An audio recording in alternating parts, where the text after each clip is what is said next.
이 시각 주요 뉴스입니다. 서울을 포함한 수도권 전역에 호우특보가 내려진 가운데 내일까지 최고 150mm 이상의 비가 내리겠습니다. 경기 북부엔 오전까지 시간당 최고 70mm 안팎의 폭우가 집중될 수 있어서 각별한 주의가 필요합니다. 집중호우 여파로 상추값이 한 달 만에 5배 가까이 오르는 등 채소류 가격이 급등하고 있습니다. 정부와 여당, 대통령실은 오늘 고위당정협의회를 열고 수해 지원과 가격 안정 대책 등을 논의합니다. 서울의 한 초등학교 교사 사망 사건과 관련해 교사들의 추모 집회가 열렸습니다. 내일부터 합동조사단을 가동하는 교육당국은 교사에 대한 학부모 갑질 사례 파악과 함께 학생 인권조례 개정 여부도 검토하고 있습니다. 신림역 흉기 난동 피의자가 남들도 불행하게 만들고 싶어 범행을 저질렀으며 장소도 사람이 많을 걸 알고 미리 정했다고 진술했습니다. 경찰은 살인 혐의 등을 적용해 구속영장을 신청했습니다. 북한의 국경 개방을 앞두고 해외에서 근무하던 외교관이나 가족들의 탈출 시도가 잇따르고 있습니다. 러시아와 중국이 탈북민의 체포나 감금 등에 적극적으로 협조하면서 인권 문제도 심각한 걸로 나타났습니다. 시청자 여러분 안녕하십니까? 굿모닝 YTN 3부 시작합니다. 현재 수도권과 충남 서해안에 호우주의보가 내려졌습니다. 수도권은 오후까지 시간당 70mm 이상의 집중호우가 예상돼 피해가 우려되는 상황입니다. 자세한 장마 전망 기상센터 연결해서 알아보겠습니다. 유다현 캐스터. 네, 기상센터입니다. 네, 지금 비가 오고 있는 지역이 어디입니까? 네, 현재 서울, 경기와 충남 서해안에 강한 비구름이 들어오고 있습니다. 인천에는 시간당 30mm 안팎의 세찬 비가 쏟아지고 있는데요. 이에 따라 서울, 경기와 강원 일부, 충남 서해안에 호우주의보가 발효 중입니다. 내일까지 수도권의 많은 곳은 150mm 이상, 그 밖에 전국으로도 100mm가 넘는 집중호우가 예상됩니다. 강한 비 시점 살펴보면 수도권과 충남은 오늘 오후까지, 강원도는 오늘 저녁까지, 충북은 오늘 밤부터, 호남은 오늘 오후부터입니다. 이 산사태 등 추가 피해 없도록 유의해 주시길 바랍니다. 현재 기온은 서울이 24.9도, 청주가 26.7도고요. 이 낮 기온은 서울이 26도, 대구는 30도로 예상됩니다. 화요일까지 비가 자주 오겠고 이후 상황은 태풍의 이동 경로에 따라 매우 유동적인 상황입니다. 날씨였습니다. 장마전설이 북상하면서 산사태 위기 경보도 심각 단계로 올라갔습니다. 산림청은 서울을 포함한 수도권과 강원, 충남, 경북, 호남 지역의 산사태 위기 경보를 위기에서 심각으로 상향한다고 밝혔습니다. 산림청은 계속된 집중호우로 지반이 약해져 있어서 산사태 위험이 큰 지역에서는 기상 상황을 수시로 살피고 재난 문자를 받으면 즉시 대피하는 등 주의해달라고 당부했습니다. 비가 또 온다는 소식에 누구보다 불안한 건 지난 폭우로 큰 피해를 봤던 지역 주민들입니다. 뭐 하나 온전한 건 없는 곳에서 간신히 복구 작업 시작됐는데 다시 수마에 휩쓸리는 건 아닌지 다급한 마음입니다. 허성준 기자가 다녀왔습니다. 쌓여있던 흙무더기를 치우고 나니 덩그러니 벽만 남았습니다. 가전제품을 비롯해 세간살이를 모두 버려야 할 형편입니다. 뭐 가재도 쓸 게 없어가지고 다 저기 뺐어요. 예, 안에 쓰는 것들을 물로 다 씻어내야 되는 거 아닙니까? 그러면? 예. 근데 지금 뭐 물이 없으니 뭐 아무것도. 중장비가 집채만한 바위와 잔해물을 걷어내고 길을 냅니다. 산사태가 난 지 일주일 만에 토사에 갇힌 창고 문을 엽니다. 창고 안에 저장고하고 전기 뭐 음식 쓰레기들은 전기가 안 들어오니까 못 먹죠. 쓸 수가 없어. 뭐 더 이상 뭐 말할 적이 없어요. 장비가 들어갈 수 없는 곳은 자원봉사자들의 몫입니다. 탑으로 퍼내고 손으로 나르면서 피해 주민들의 아픔을 함께 나눕니다. 아이고, 지금 와보니까 참담합니다. 지금 돌덩이도 있고, 주택도 침수가 많이 되고 해서 지금 뭐 저들이 뭐 작은 힘이지만 농가분이 하루빨리 일상으로 복귀할 수 있도록. 생계가 달린 논밭 역시 쑥대밭입니다. 하지만 치울 엄두도 못 내고 있습니다. 복귀가 안 조금 그거는 못하지 뭐. 이 집부터 한다니까. 그냥 길도 사과나무도 떠내려가고 다 파여가지고 산태 묻어버렸어. 산태가 무너져가지고. 많은 비가 다시 내린다고 예보되면서 산사태 위기경보도 심각으로 올라갔습니다. 이번엔 비가 또 얼마나 올지 지금까지 애쓴 복구 작업이 소용없게 되는 건 아닌지 주민들의 한숨이 커지고 있습니다. YTN 송준입니다. 집중호우로 농경지 피해가 컸습니다. 농산물 가격은 하루가 다르게 뛰고 있습니다. 비온 뒤에 병충해가 생길 가능성도 커지기 때문에 정부가 여기에 대비하고 있습니다. 양희력 기자입니다.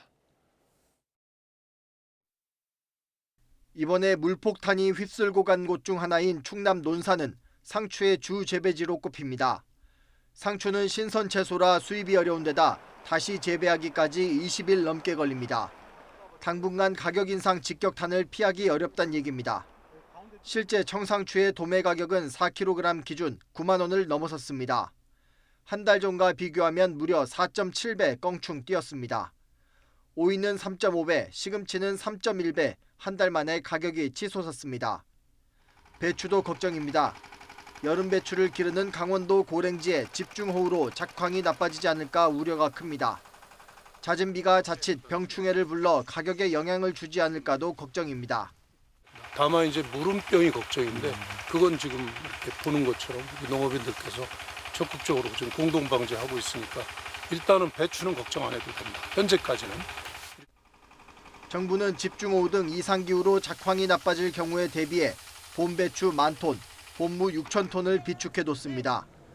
만약 수급 불안 조짐이 보이면 즉시 시장에 공급해 가격 안정을 유도할 계획입니다.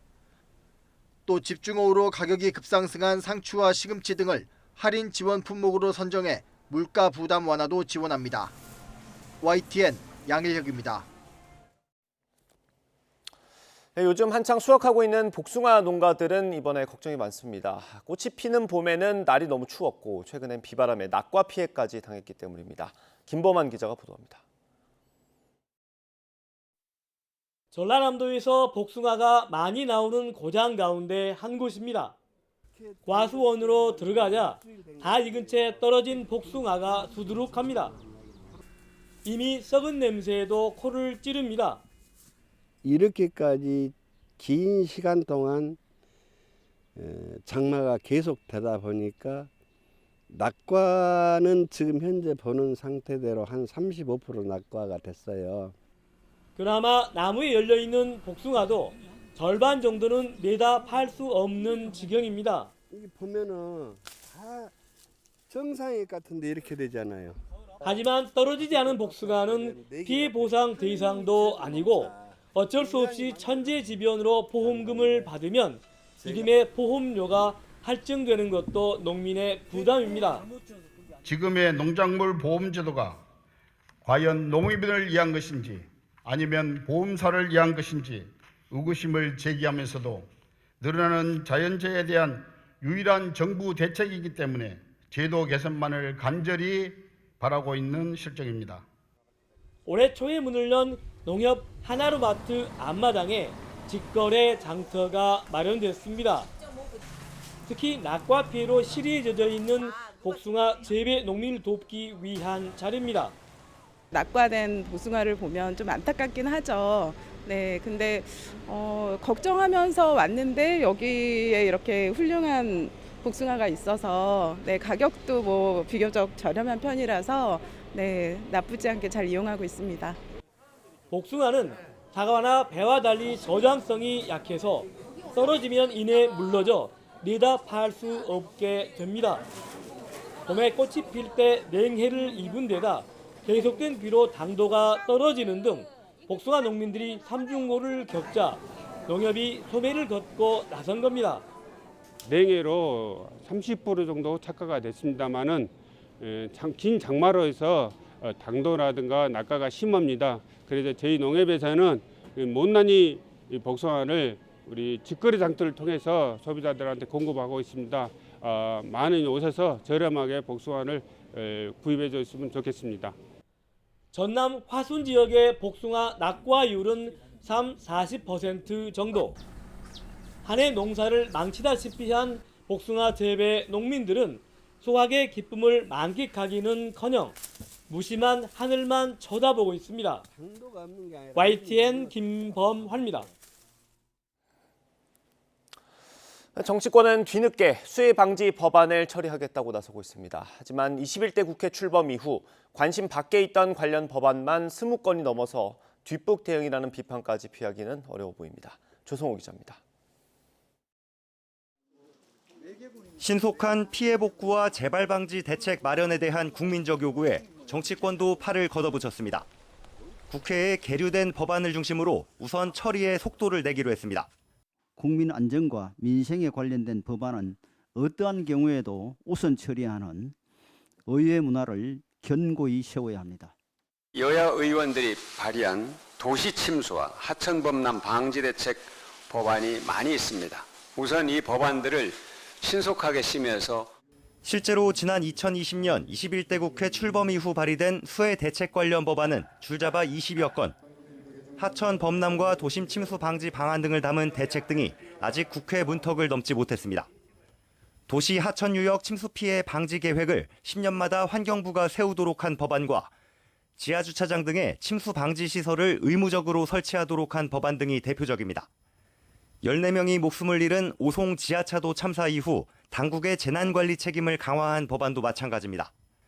이들 법안 상당수는 국회 상임위 단계부터 거쳐야 하지만 여야는 최대한 발빠르게 움직이겠다는 계획입니다. 심사와 의결 절차를 서둘러 오는 27일 본회의에서 시급한 법안부터 처리하기로 뜻을 모았습니다. 싸늘한 여론을 의식해 입법 속도전에 들어간 건데 수해의 책임을 둘러싼 내탓 공방은 여전합니다. 문재인 정부 시절입니다마는 물관리 일어나 조치를 한다고 하면서 환경부와 전국의 지류, 지천, 하수 등의 물관리 업무 전반을 담당할 역량과 경험이 되는지에 대한 많은 의문이 제기되었지만 국민들이 목숨을 잃고 다치고 삶의 터전을 잃고 아파하고 있습니다. 그 자리에 국가는 없었습니다. 대통령도 없었고 사실상 무정부 상태였습니다. 수해 때마다 우후죽순처럼 법안들이 쏟아지지만 장마철이 지나면 국회에 묵혀두는 탓에 참사가 반복된다는 비판도 나옵니다.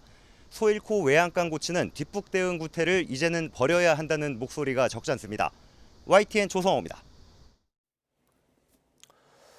정부와 여당 대통령실이 오늘 고위 당정협의회를 열고 수해 대책을 논의합니다. 김기현 대표와 윤재혁 원내대표를 포함한 국민의힘 지도부와 한덕수 국무총리, 대통령실 김대기 비서실장 등이 참석하는 오늘 회의에서는 최근 집중호우로 인한 피해 상황을 살피고 지원과 복구 방안을 중점적으로 논의할 전망입니다. 김기현 대표는 기후변화로 과거 예측하지 못했던 폭우 등이 이어질 것으로 보인다며 법령제도 등 각종 재난안전 관련 기준 자체를 정비하겠다고 밝힌 바 있습니다.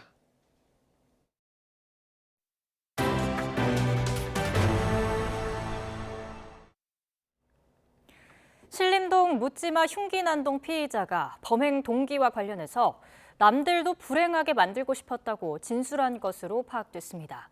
경찰은 살인 혐의 등을 적용해 구속영장을 신청했습니다. 임예진 기자입니다. 대낮에 무차별 흉기 난동을 벌여 1명을 살해하고 3명을 다치게 한 피의자 조모 씨. 조 씨는 체포 직후 펜타닐을 복용했다고 진술했지만 간이 검사 결과 사실이 아니었습니다. 마약 투약이나 음주 상태도 아닌 맨정신으로 저지른 이 끔찍한 범행의 동기는 비뚤어진 분노였습니다.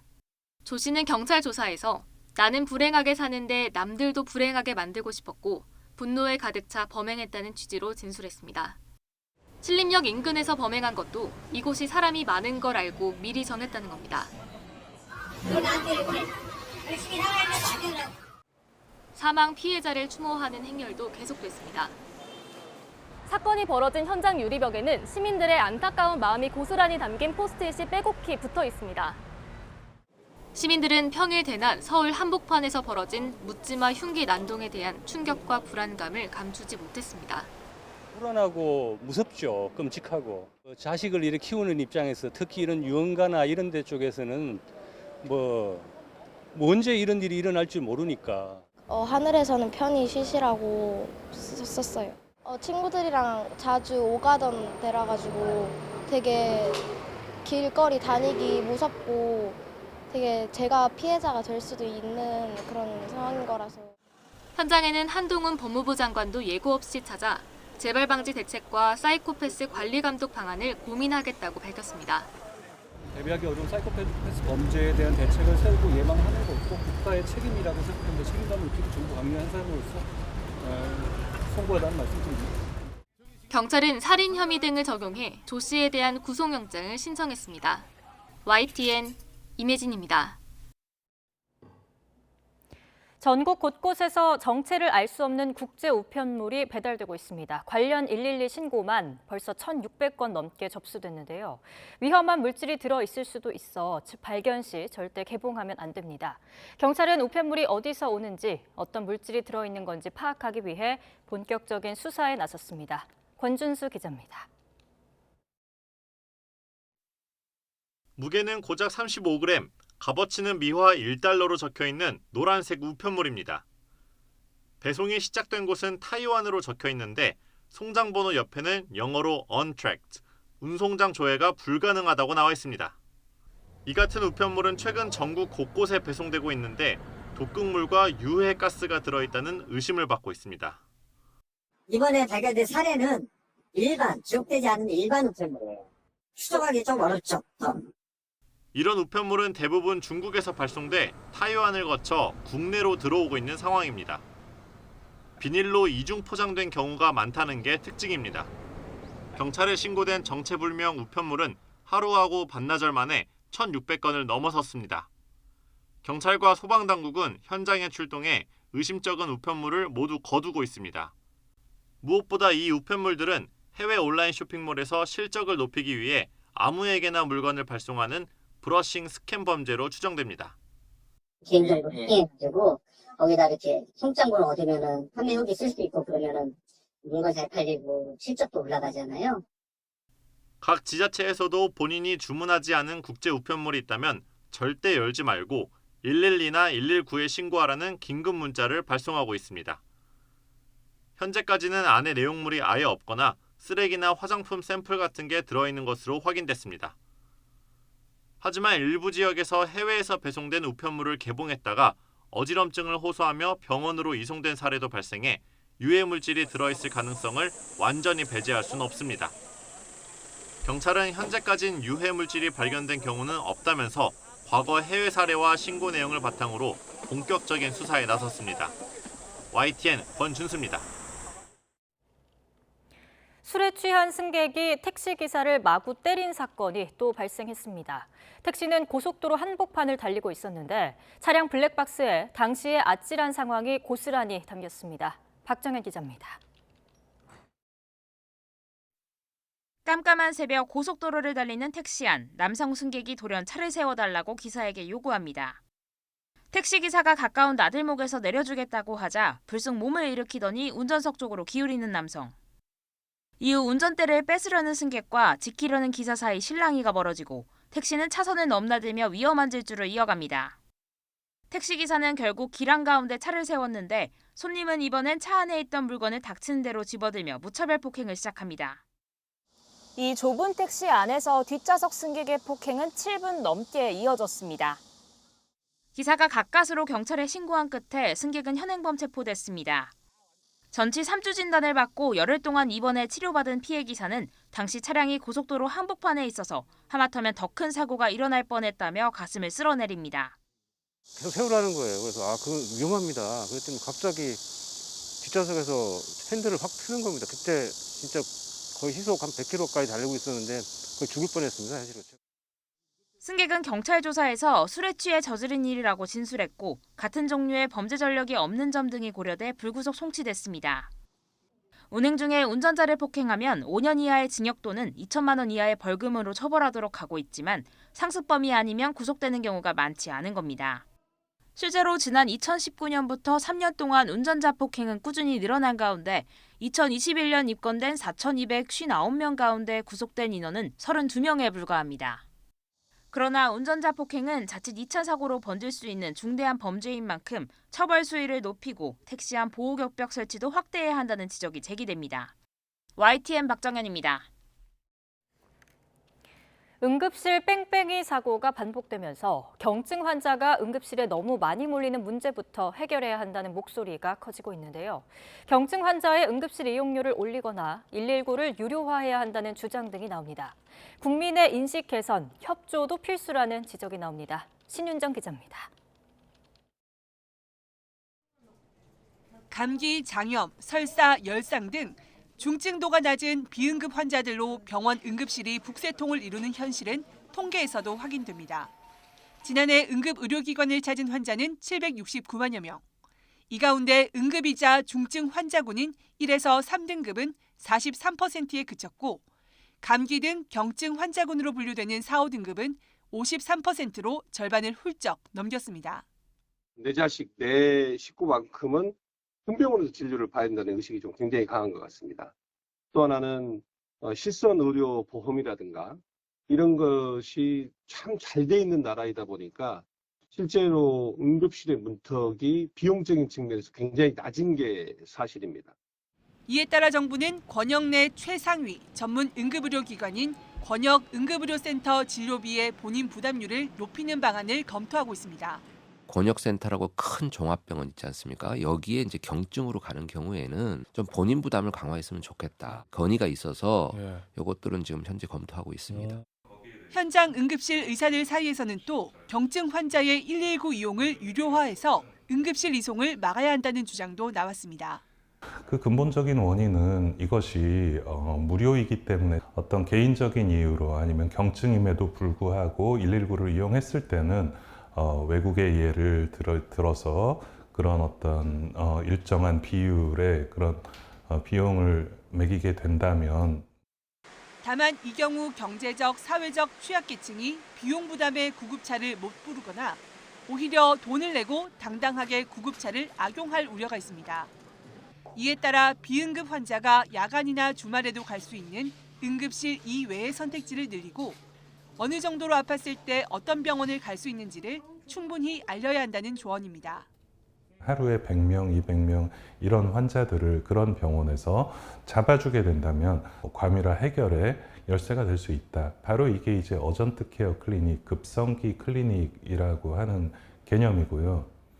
가장 근본적으로는 급한 마음에 대형 병원 응급실만을 고집하는 국민의 이용 행태와 인식 개선도 동반돼야 한다는 지적입니다. YTN 신윤정입니다. 문재인 정부 당시 의사결정 과정에 문제가 있었다는 지적이 잇따르고 있습니다. 여기에 4대강 사업과 사드가 주로 거론됩니다. 대통령실은 이념에 집착해서 자료까지 왜곡했던 잘못된 정책을 바로잡는 과정이라고 설명했습니다. 박소정 기자입니다. 금강과 영산강 보해체 결정에 4대강 사업 반대 시민단체가 개입했고 김은경 당시 환경부 장관이 지시했다. 감사원은 감사 결과 공개와 함께 김 전 장관에 대한 수사 요청 사실을 밝혔습니다. 성주 사드기지 전자파가 인체에 미치는 영향이 적다는 청와대 보고 문건과 이른바 3불 1한 원칙을 한중 합의로 명시한 문서도 확인됐습니다. 문재인 정부 때의 일이 속속 드러나자 국민의힘은 국정 조작을 넘어 국정농단이라고 맹비난했고 정부 관계자는 사드 관련 감사 또는 수사를 예고했습니다. 윤석열 대통령은 앞서 지난 5월 지난 1년의 시간을 국정 방향을 바로잡는 과정이라고 명명했는데 소주성, 탈원전, 남북평화 프로세스 등 전 정부의 주요 정책을 뒤집은 데 이어 감사나 수사가 잇따르고 있는 겁니다. 가짜 평화에 기대서 민관 군경의 통합 훈련이 제대로 시행되지 못했습니다. 집값 급등과 시장 교란을 초래한 과거 정부의 반시장적, 비정상적 정책이 전세 사기의 토양이 되었습니다. 대통령실 관계자는 YTN에 전 정부 이념과 노선을 위해 끼워 맞춘 결과들이었다며 침대에 맞춰 사람의 발을 잘랐던 그리스 신화 속 프로크루스테스의 침대와 같다고 비판했습니다. 4대강 보해체를 위해 자료를, 소주성을 위해 일자리 통계를, 탈원전을 위해 경제성 평가를 조작했던 것 모두 같은 맥락이라는 겁니다. 단순히 전 정부 뒤집기가 아닌 비정상이었던 국정 운영의 정상화 작업은 올해 내내 이어질 것이라는 설명도 덧붙였습니다. 윤 대통령은 앞서 대통령실 비서관들을 신임 차관으로 임명하면서 이권 카르텔과 가차없이 싸워달라 당부했는데 먼저 환경부에서 4대강 보감사를 계기로 조직과 인력 개편이 시작됐습니다. 윤 대통령이 대북 지원부라고 비판한 통일부 역시 대대적인 개편이 예고됐는데 이런 흐름은 이른바 2년 부처로 지목됐던 부처들까지 연쇄적으로 이어질 것으로 보입니다. YTN 박소정입니다. 북한이 나흘 뒤 정전협정 70주년을 맞아 대규모 열병식을 열 걸로 보입니다. 지난 2월에 처음 공개했던 신형 ICBM 화성 18형을 비롯해 새로운 전략 무기가 등장할지 관심입니다. 조수영 기자의 보도입니다. 지난 2월 북한의 건군절 75주년 열병식에서 처음 공개된 화성 18형 대륙간 탄도미사일입니다. 고체 연료 기반 신형 미사일로 북한은 지난 4월에 이어 지난 12일 두 번째 시험 발사에 나서며 더 고도화된 성능을 과시했습니다. 신형 대륙간 탄도미사일 시험 발사는 공화국 전략 핵무력을 더욱 고도화하는 데 목적을 둔 필수적 공정인 동시에 이번 열병식에서도 하이라이트는 화성 18형이 될 거라는 관측이 많습니다. 이와 함께 괴물 ICBM으로 불리는 화성 17형, 극초음속 미사일, 무인기 등도 등장할 수 있습니다. 이 밖에 신형 핵탄두나 SLBM을 선보일지도 관심입니다. 열병식의 전체 분위기는 북한이 다양한 핵투발 수단을 보유하고 있다. 이런 게 중심이 되지 않을까 생각됩니다. 무엇보다 2021년 8차 당대회 이후 군사적 성과를 부각하며 무기 체계들의 완성된 모습을 보여주는 데 집중할 것으로 예상됩니다. 올해는 북한 국방 발전 5개년 계획의 3년차에 해당하는 해이기 때문에 그 결과를 모아서 과시해야 될 필요가 있겠습니다. 열병식 준비는 막바지에 이른 것으로 관측되는 가운데 북한이 전승절로 기념하는 정전협정일 70주년, 오는 27일이 유력해 보입니다. 특히 올해는 북한이 중시하는 이른바 정주년인 만큼 효과를 극대화하기 위해 당일 밤 야간 열병식을 진행할 것으로 관측됩니다. 이번 열병식에서 김정은 위원장의 직접적인 메시지가 나올지, 지난번처럼 딸 김주애를 주석단에 올릴지도 관심이 쏠립니다. YTN 조수연입니다. 북한이 코로나19로 봉쇄했던 국경 개방을 앞둔 가운데 해외에서 근무하던 외교관이나 그 가족들의 탈출 시도가 잇따르고 있습니다. 러시아나 중국 같은 경우는 탈북민 체포나 감금에 적극적인 모습입니다. 신현준 기자입니다. 지난달 초 러시아 블라디보스토크 북한 영사관에서 탈출했던 북한 외교관 가족의 수배 포스터입니다. 북한 식당 고려관의 지배인 김모 씨와 아들 박모 군으로 이들은 지난달 중순 블라디보스토크에서 멀지 않은 중소 도시에서 러시아 연방보안국에 체포된 것으로 전해졌습니다. 김 씨 모자는 지난해 10월 식당 부지배인이 망명을 시도했다 붙잡히는 사건이 발생했는데 여기에 연루돼 연금된 상태였습니다. 북한이 국경을 개방하면 강제 송환돼 처형될 우려가 있어 탈출을 시도한 것으로 추정됩니다. 이들은 현재 모스크바 북한 대사관에 감금된 것으로 알려졌습니다. 북한은 탈출된 사람에게 범죄 혐의를 씌워 실종 신고를 하는데 러시아와 중국도 탈북자 체포와 감금 등에 적극 협조하는 것으로 나타났습니다. 올해 초 북한이 해외 체류자들에게 전원 귀국 명령을 내리면서 국경 개방을 앞두고 이들의 탈출 러시가 이어지고 있다는 분석입니다. 올해 상반기 국내에 입국한 북한 이탈 주민 수는 지난해와 지지난해 전체보다 50%나 증가했습니다. 베이징 주재 북한 대사관에는 감금된 탈북민이 2,000명이란 보도도 나오고 있는 가운데 국경이 열리면 이들은 최우선 송환될 전망입니다. 감옥이 포화 상태여서 화장실, 베란다까지 모두 창살을 설치해서 감옥으로 지금 개조를 하는 상태인데 이게 다 포화 상태래요. 유럽에서 외교관 하나 탈출했다고. 그 가족들이 송환돼서 지금 베이징에 지금 구금돼 있고. 북한 인권 문제에 대해 적극적인 목소리를 내기 시작한 정부는 탈북민이 본인의 의사에 반해서 강제로 북송되는 일이 일어나지 않기를 바란다고 강조했습니다. YTN 신현주입니다. 우유 가격과 직결된 원유값 협상이 기한을 넘기며 진통을 겪고 있습니다. 낙농업계와 유가공업체 측은 내일 만나 인상폭을 논의할 예정인데 지난해보다 큰 폭의 인상이 이미 예고돼 있어 소비자 부담이 커질 것으로 보입니다. 보도에 박홍구 기자입니다. 요즘 대형마트에서 흰우유는 리터당 3,000원에 조금 못 미치는 가격에 판매되고 있습니다. 지난해 원유 가격이 1리터에 49원 오르자 우유 업체들이 흰우유 가격을 10% 안팎 올린 결과입니다. 올해는 인상폭이 리터당 69원에서 104원 사이로 정해져 있습니다. 따라서 원유값이 가장 적게 오르더라도 지난해보다 인상폭이 커지고 흰우유 가격도 그만큼 더 오를 수밖에 없습니다. 좀 부담스럽죠. 암만 해도 요즘 같은 경우에는 뭐든지 그냥 다 올라와 버리니까 한 번에. 이제 뭐 2번 산다 그러면은 이제 한 번으로 줄이고 예. 아무래도 이제 식품이다 보니까 전혀 안 먹을 수는 없으니까 소비가 많이 좀 줄겠죠. 낙농업계와 유가공업체 측은 지난달 초부터 원유값 인상폭을 정하기 위한 협상을 진행하고 있습니다. 하지만 양측의 견해차가 좁혀지지 않으면서 협상 시한이 2차례나 연기되는 등 난항을 겪고 있습니다. 낙농업계는 사료값과 인건비가 올라 큰 폭의 인상이 불가피하다는 입장인 반면 유업계는 매출 부진 속에 정부의 압박까지 받고 있어 소폭 인상을 요구하고 있습니다. 이런 가운데 가격이 저렴한 수입산 멸균 우유 판매가 늘고 있습니다. SSG.com 집계 결과 6월 한 달간 수입 멸균 우유 매출이 지난해보다 3배 이상 늘었고 대형 마트 기준으로는 15배가 폭증하며 빠르게 시장을 잠식하고 있습니다. 3년 뒤부터는 유제품 무관세가 시행돼 우유업계의 위기는 더 커지게 됩니다. 국내 유산업 경쟁력 강화를 위한 제도 개선이 필요해 보입니다. YTN 박홍구입니다. 정부의 규제 완화에 힘입어 올해 생애 첫 부동산 매수자가 역대 최고치를 기록했습니다. 특히 30, 40대가 매수 행렬을 주도하고 있는데요. 서울 아파트 거래량도 뚜렷한 회복세를 보이며 신고가 경신이 잇따르고 있습니다. 이동우 기자입니다. 올해 1월 정부가 부동산 규제를 대폭 완화한 뒤 수도권을 중심으로 주택 청약 열기가 뜨거워지고 있습니다.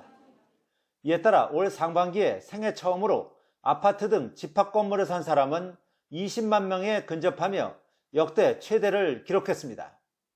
집합 건물을 산 41만여 명 가운데 절반에 가까운 47.7%입니다. 특히 올해 생애 첫 부동산을 구입한 30대, 40대 매수자는 전체의 63.2%에 달하며 매수 행렬을 주도하고 있습니다.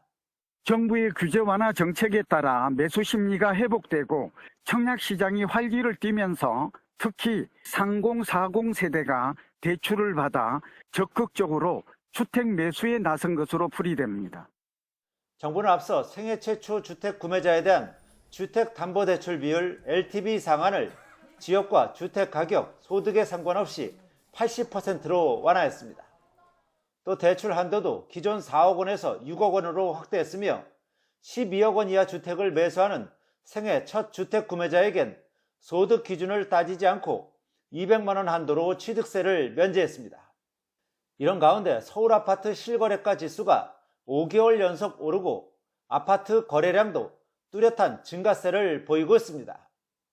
올해 초 쌓여있던 급매물이 속속 소진되면서 서울 고가 아파트를 중심으로 신고가 경신도 잇따르고 있습니다. 시중금리가 여전히 높은 상태인데다가 역전세난의 경제 전체 상황이 좋지 않아서 부동산 경기가 완전히 상승세로 전환될지는 조금 더 지켜봐야 될 것 같습니다. 전문가들은 그런 만큼 실수요자들의 경우 분양이나 급매물 위주로 신중하게 접근하는 것이 필요하다고 조언합니다. YTN 이동호입니다. 올해 한국 방문의 해를 맞아 인천국제공항이 방한 외국인 관광객을 늘리기 위해서 속도를 내고 있습니다. 해외를 찾는 국내 여행객들도 코로나 이전으로 빠르게 회복되고 있는데요. 2030 청년층을 제치고 4050 X세대가 핵심 수요층으로 떠올랐습니다. 윤혜리 기자입니다. 외국인 관광객들로 공항이 북적입니다. 인천국제공항공사와 한국방문의 해위원회는 올해 한국방문의 해를 맞아 왕복 항공권을 무료로 배포하기로 했습니다. 한국을 방문한 경험이 있는 외국인 777명이 대상이며 재방문율을 높여서 관광객 1,000만 명을 조기에 달성하겠다는 목표입니다. 세계가 열광하는 K컬처의 보훈고장에서 대한민국의 관광 매력을 다시 한번 체험하게 될 것이며 2027년 방한관객 3천만 명 시대를 여는 마중물이 될 것입니다. 올해 1월부터 5월까지 집계된 방한 외국인 관광객은 347만 명으로 코로나19 이전 수준의 절반가량을 회복했습니다. 해외로 나가는 우리 여행객들은 이보다 더 빠르게 늘고 있습니다. 특히 2030 MZ세대를 제치고 4050 X세대가 핵심 수요층으로 떠올랐습니다. 올해 해외로 휴가를 다녀왔거나 갈 계획이 있다고 응답한 연령대는 40대와 50대가 MZ세대를 제치고 1위를 차지했습니다. 무엇보다 여행객들이 체감하는 경비가 저렴해진 게 수요 증가를 이끌었습니다. 항공료를 포함한 예상 경비는 1인당 평균 252만 원으로 지난해보다 9% 줄었습니다. 수요가 많은 근거리 노선 위주로 저렴해졌는데 일본의 경우 엔저 현상 영향으로 제주도와 경비 차이가 불과 30만 원으로 좁혀졌습니다. 우리나라 저비용 항공사가 동남아, 일본 노선의 공급을 확대하면서 항공권 가격이 감소해 여행객들의 체감 비용 하락 효과가 있다고 보입니다. 인천공항은 여름철 휴가 성수기를 맞아 운영 인력을 확대하고 심야버스 운행을 늘리는 등 특별 대책을 세울 계획입니다. YTN 윤혜리입니다. 관광대국 이탈리아는 코로나19 사태 종식 후 일상 복귀와 함께 휴가철을 맞아 전 세계 관광객이 다시 몰리고 있는데요. 바티칸과 콜로세움 등 주요 관광지마다 암표상이 다시 극성을 부리면서 여행업에 종사하는 동포들에게까지 피해가 이어지고 있습니다. 손종윤 리포터가 전해드립니다. 로마 여행의 필수 코스로 꼽히는 바티칸. 외벽을 따라 끝도 없는 줄이 이어집니다. 현장 매표소에서 입장권을 사려는 이들입니다. 바티칸의 경우 오전 9시에 문을 여는 매표소에서 표를 사기 위해 여행객들은 6시 반부터 줄을 서기 시작합니다. 콜로세움도 마찬가지. 운 좋게 매표소가 문을 열자마자 표를 산다 해도 당일 입장객 규모에 따라 만약 11시부터 입장할 수 있는 표를 받게 된다면 그때까지도 기다려야 합니다. 한두 달치가 이미 매진이 됐더라고요. 그래서 대행사를 통해서 거의 2배 가까이 되는 금액을 지불을 하고 티켓을 예매를 했고, 대기 없이 입장하거나 가이드의 설명과 함께 둘러보려면 울며 겨자 먹기로 훨씬 비싼 한 표를 구매하는 방법뿐입니다. Quando viene di solito? Noi abbiamo visita guidata. Quindi, Entra direttamente con visita guida, salta la fila, è entrata adesso. Incluso quanto Colosseo viene? Foro Monopalatino, 50 euro, visita 50 guida euro a anche... persona? Ma questa fila di solito quanto non lo ore? so, frate, fila e quanto dura non lo so, dipende, guarda, un'ora, più di un'ora, sotto sole, non lo so. 매표소에선 단체 여행객에겐 아예 표를 팔지도 않는 데다 대행사에서 온라인으로 일괄 구매하려 해도 이미 암표상들이 표를 선점한 터라 이래저래 표 구하기가 하늘의 별 따기입니다. Nel senso che hanno riaperto da qualche tempo delle biglietterie individuali, quindi il turista del gruppo, quindi sono 10-15 persone, devono mettersi in fila, fare un'ora, 2 ore di fila e comprare i biglietti individualmente e non possono essere accompagnati da una guida all'interno del Colosseo se non c'è prenotazione che, come ho detto, non è possibile comprare. 코로나19 확산 당시 방문객 수 제한 목적으로 사전 예약제를 도입한 뒤 대행사들의 입장권 사재기 여파로 극성을 부렸던 암표상. 현장 매표소가 다시 문을 열었지만 이처럼 상황은 별로 나아지지 않고 있습니다. 곳곳에서 암표가 활개를 치는데도 단속은 제대로 이뤄지지 않고 있습니다. 때문에 한국인 관광객과 현지 여행업에 종사하는 동포들 역시 애만 태우고 있습니다. 이탈리아 당국도 해결을 하기 위해서 노력을 하겠다라고 했지만 아직 해결이 크게 되지 않은 상황입니다. 현지에서 여행업을 하고 계시는 교민들도 많이 계시는데 이런 일로 인해서 많은 어려움을 겪고 있는 상황입니다. 안표를 샀을 때는 과도하게 금액이 비싸거나 또 위조된 안표를 살 수가 있기 때문에 항상 경계심을 갖고 주의를 기울이는 것이 필요할 것으로 생각이 됩니다. 안표 가격은 갈수록 치솟고 심지어 가짜 안표로 사기 행각을 벌이는 이들까지 등장하다 보니 피해 규모는 짐작조차 어려운 상황. 우리 동포들을 포함한 현지 여행업계는 관광대국의 명성을 지키고 더 큰 피해를 막기 위한 당국의 대처가 하루빨리 이루어지기만을 기다리고 있습니다.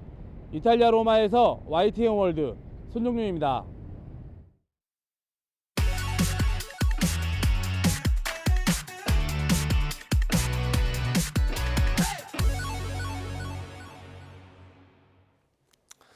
새로운 농업 기술이나 건강한 먹거리를 전해드리는 신농업 비즈니스 시간입니다. 오늘은 보통 땅바닥에서 기르는 수박을 공중에서 키우는 수직 재배 방식 얘기입니다. 오점곤 기자의 보도입니다.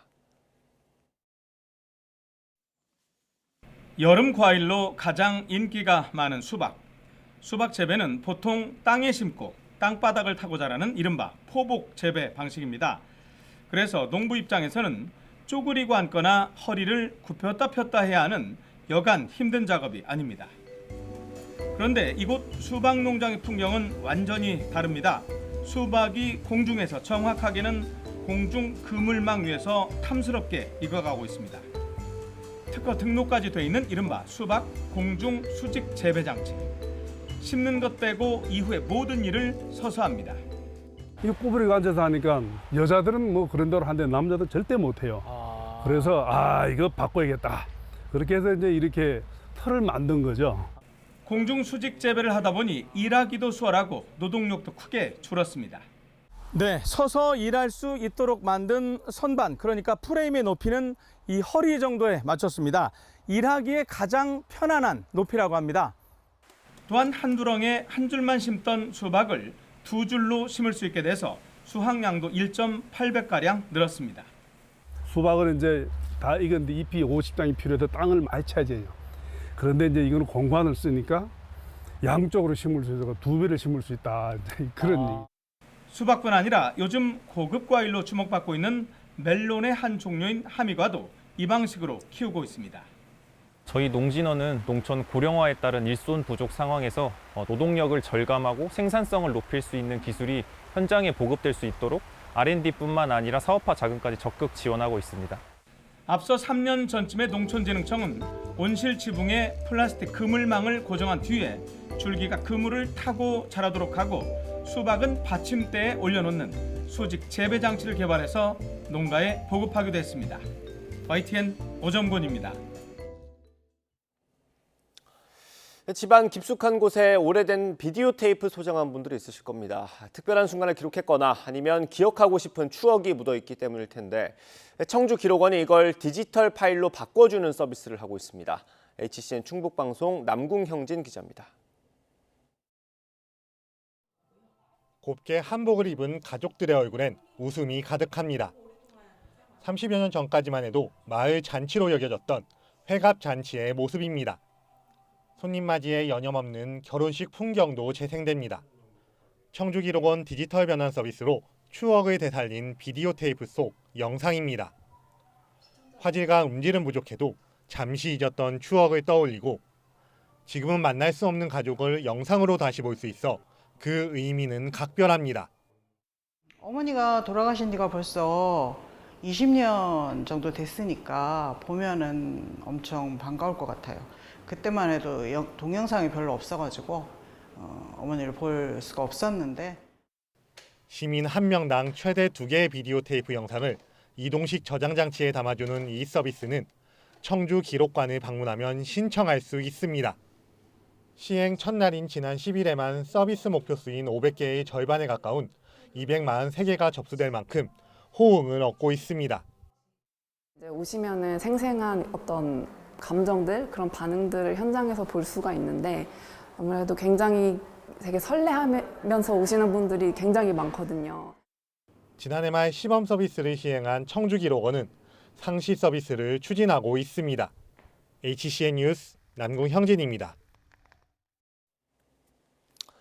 요즘 같은 장마철을 건강하게 나기 위해선 신경 쓸 게 몇 가지 있습니다. 식중독은 물론이고요. 관절염 관리도 조심해야 한다고 합니다. 기정훈 기자가 전해드립니다. 무릎과 허리 통증을 10년 넘게 앓고 있는 김윤주 씨는 장마철만 되면 괴롭습니다.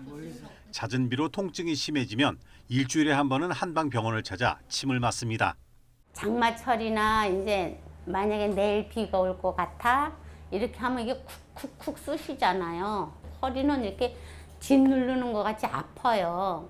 근데 지금 여기 와서 침을 많이 맞고 이러고 하니까 그런 증상이 많이 호전됐어요. 장마처럼 비가 많이 올 때 관절 통증이 심해지는 건 기압이 낮고 습도가 높기 때문입니다. 장마철이 되면서 압력이 줄게 되면 이 관절 주머니가 팽창하게 되거든요. 팽창하면서 주머니 주위에 있는 혈관이나 신경을 압박하면서 통증이라든지 불편함을 느끼게 되고, 또 우리 한의학적으로는 말씀드렸던 날씨가 습해지면 생체 에너지에 필요한 그 기혈이라는 순환이 떨어져요. 장마철 크게 느는 식중독도 조심해야 합니다.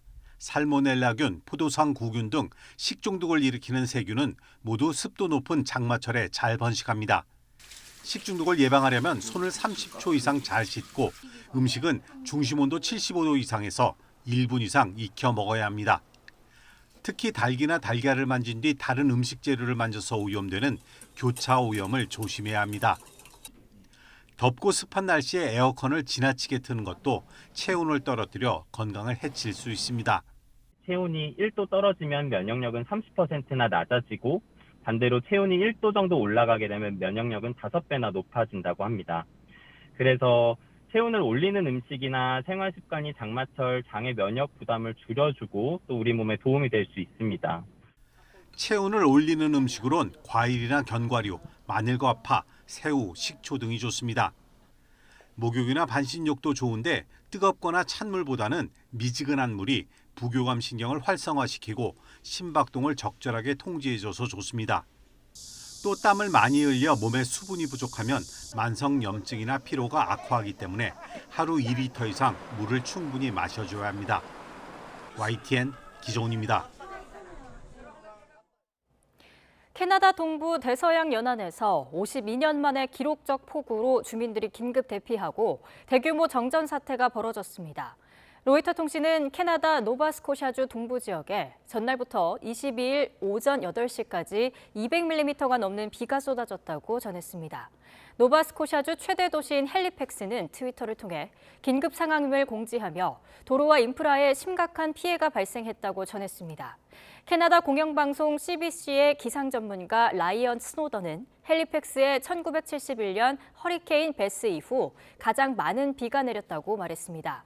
피해 지역에서는 한때 7만 명이 정전 피해를 겪었습니다.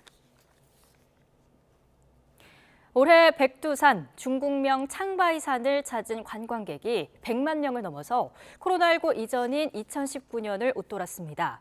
인민일보에 따르면 올해 들어 지난 20일까지 옌벤 조선족 자치주 창바이산 풍경구의 누적 관광객이 100만 7,700명으로 집계됐습니다.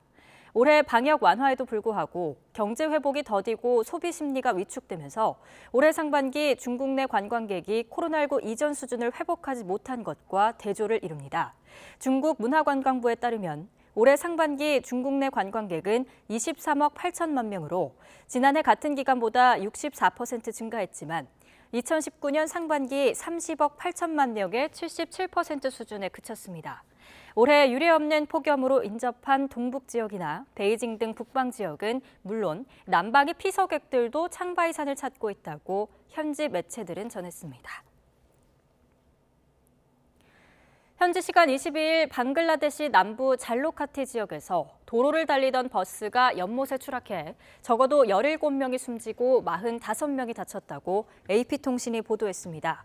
현지 경찰에 따르면 이 사고로 13명이 현장에서 사망했고 나머지 4명은 병원에서 치료받던 도중 숨진 것으로 전해졌습니다. 현장에 긴급 출동한 소방구조대는 달리던 버스가 운행 중 중심을 잃고 사고가 난 것으로 보고 있습니다. 이상으로 굿모닝 YTN 마치겠습니다. 잠시 후 YTN 뉴스와이드가 이어집니다. 시청해주신 여러분 고맙습니다.